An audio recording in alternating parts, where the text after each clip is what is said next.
রাষ্ট্র নিয়ে ষড়যন্ত্রের অভিযোগে অভিনেত্রী মেহের আফরোজ শাওনকে আটক করেছে ঢাকা মহানগর গোয়েন্দা পুলিশ। বৃহস্পতিবার রাজধানী ধানমন্ডি এলাকা থেকে তাকে আটক করা হয়েছে। ঢাকা মেট্রোপলিটন পুলিশের অতিরিক্ত কমিশনার রেজাউল করিম মল্লিক এই তথ্য নিশ্চিত করেছেন। তিনি জানান, রাষ্ট্রীয় ষড়যন্ত্রের অভিযোগে রাজধানী ধানমন্ডি এলাকা থেকে আটক করার পর তাকে ডিবি কার্যালয়ে নেওয়া হয়েছে।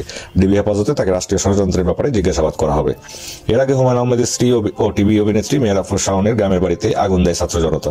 বৃহস্পতিবার বিকেল 5টার দিকে জামালপুর সদর উপজেলার নুরুদ্দি রেলওয়ে স্টেশন সংলগ্ন এলাকায় শাওনের বাবার বাড়িতে এই ঘটনা ঘটে।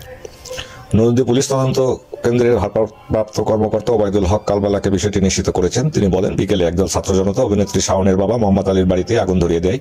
ক্ষয়ক্ষতির পরিমাণ এখনই বলা যাচ্ছে না বলেও জানান তিনি।